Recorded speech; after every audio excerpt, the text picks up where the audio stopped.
So let me take a few minutes to lay out the scene, and then really it would be great if we could have a conversation about what you think. We have a couple of questions at the end to ask to get the discussion going. Please forgive my fruit salad of an apple. Yeah. So Twaweza and OGP. Twaweza has actually been involved in the OGP from the very beginning. That picture there with Obama has the Twaweza founder Rakesh Rajani in the picture. So it is core to what we do as Twaweza, that is to engage and involve citizens in solving problems. So the second picture is Twaweza engaging in a consultation on the third National Action Plan with the government of Tanzania. So we co-chaired that discussion. And the bottom picture there is my favorite. That is a comment from the Kigoma subnational consultation process, where we were reminded by ordinary citizens that putting up data online ain't gonna help them very much, because many of them are not online. So it's good to make sure that you can have open data. It is in the analog world as well. Let's not get lost just in the digital world. So Sauti is Wananchi, SZW, and OGP. I think the two have very congruent visions. One, OGP vision is about transparency, accountability, responsiveness, improvement of the quality of governance and the quality of services. Sauti, the Wananchi, is an attempt to operationalize that to a particular extent. It's a channel by which citizens' views are fed back into government. Citizens have an input into policy decisions, even if that input is impressionistic or just a perception, and it helps us monitor government performance on a number of initiatives.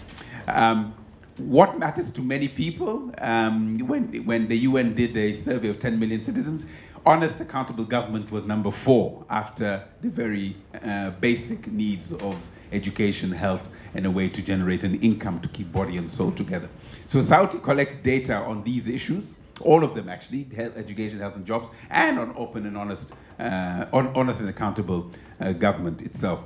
More specifically, we try to look at 2 sets, largely big buckets, but not the only ones, of topics of national importance of conversation. So this is the nature of how we are governing ourselves and inclusion.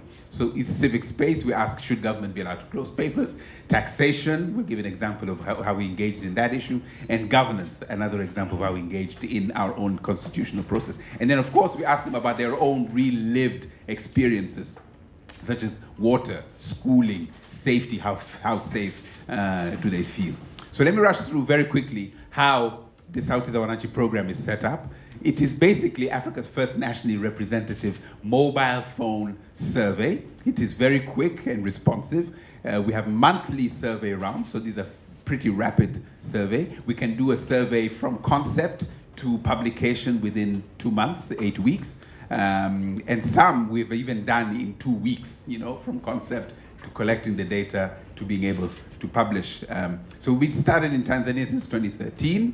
We've had 2 panels of 2,000 respondents in each panel. We've done 50 rounds, so we've gone and asked 50 times out of these 2 panels.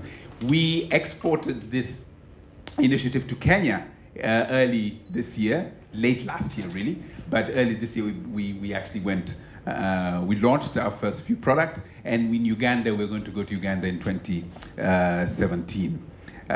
So I'm going to rush through this very quickly. Stage 1, we do a baseline survey, similar to a household survey, so that we can get a sample that is representative of the entire country. We'll give you the details of how to do that. Then stage 2, we actually survey them, our panel. So we select a panel, and then we go back to them frequently with mobile phone questions. By the way, we give each household, each respondent, a mobile phone and a solar charger so that we can reach them when we're going with our questions.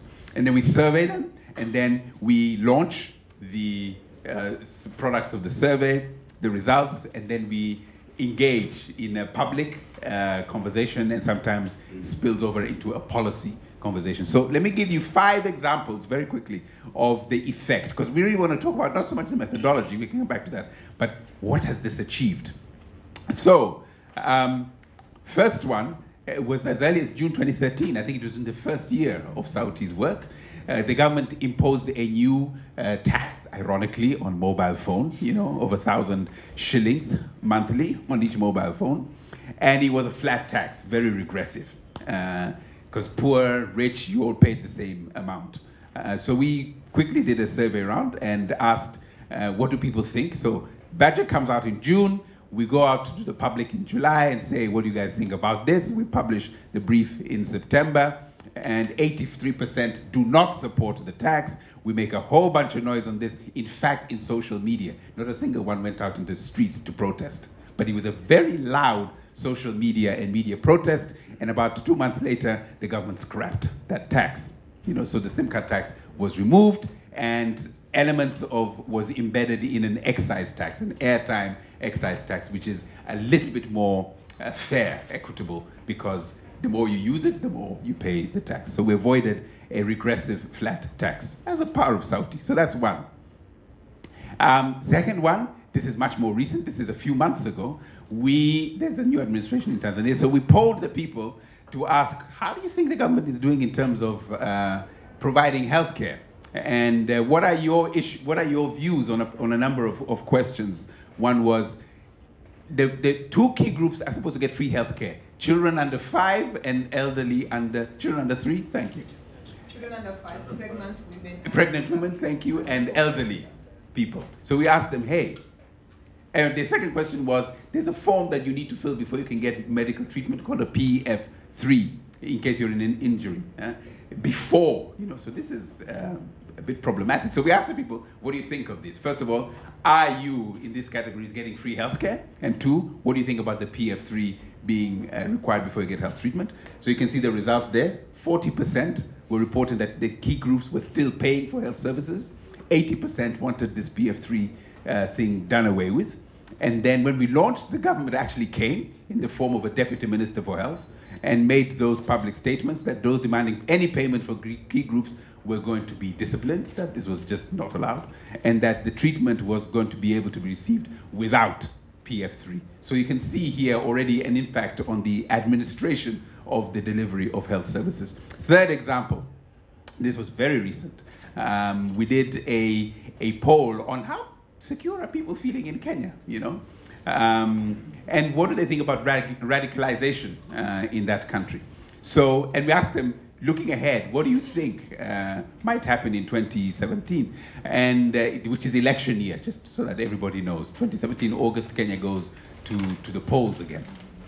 2/3 of Kenyan citizens were fearing violence in the 2017 elections.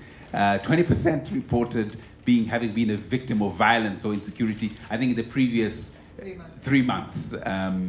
So we launched this not, as a media launch, and the findings were picked up by the Independent Police Oversight Authority and have asked us to use the platform to help them monitor sentiment about security during campaigning season that will be going on in Kenya.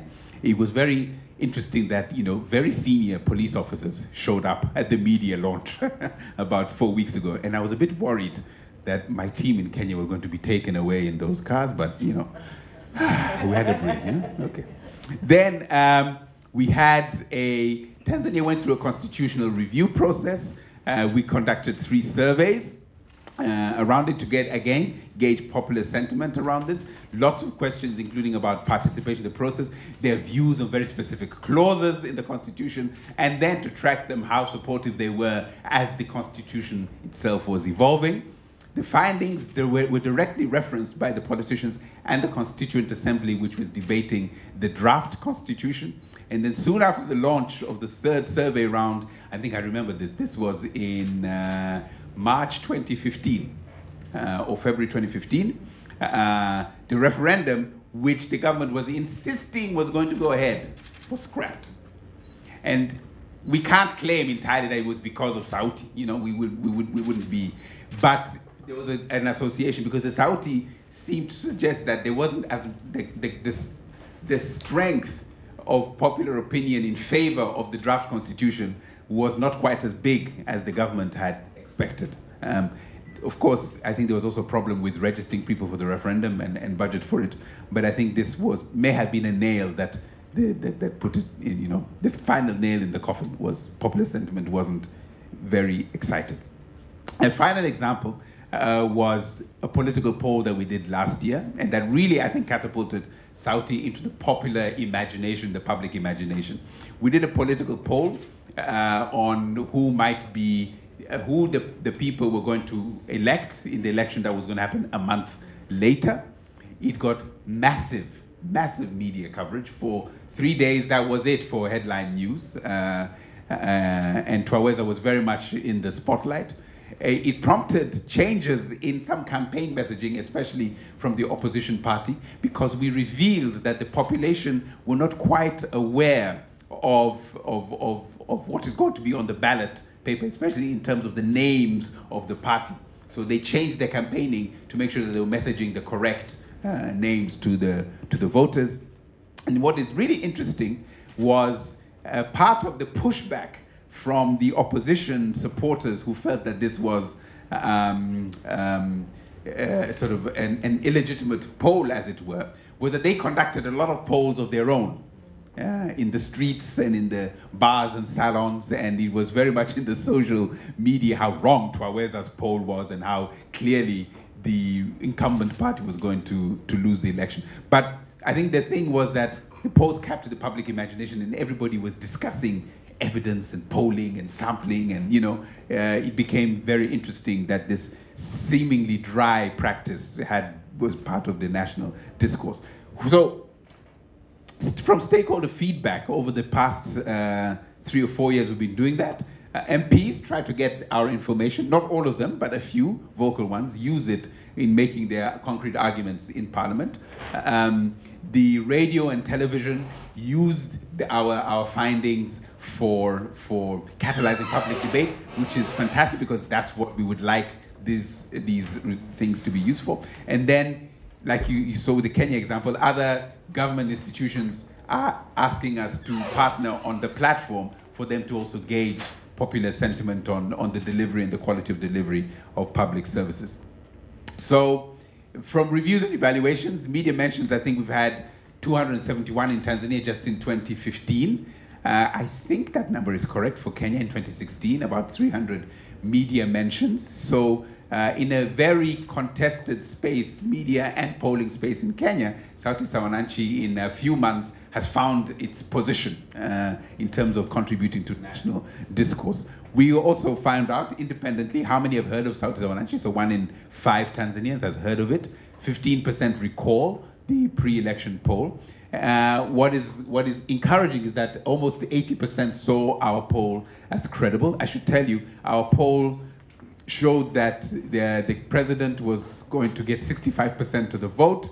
The turnout was, he got 58, I think it was, 58% of the vote at the national level. So people saw the poll as credible. The other feather in the cap of Sauti is that, maybe because it's the panel structure of the respondents, the response rate is very high, and we try to maintain it very high, in and around the 90% level to maintain legitimacy. So the average in Tanzania is about 82%. Of the first Tanzania panel back in 2013 was still active when we retired it in 2015. But we have got some challenges, and then I'll stop very soon. The challenge partly is that the media wants headlines, not the subtlety that sometimes you have to interpret polling results with. So a lot of the rich, subtle information gets ignored as the media spins or picks a particular point of view that they want to amplify. Secondly, credibility. And the question is, does a poll work as a predictor? And people take polls to suggest that what the poll is, what the poll findings are actually going to be reflected in a subsequent event. But we've seen, everybody's been talking about some of these places where polling seem to have gotten things wrong. And then panel fatigue for us in Tanzania.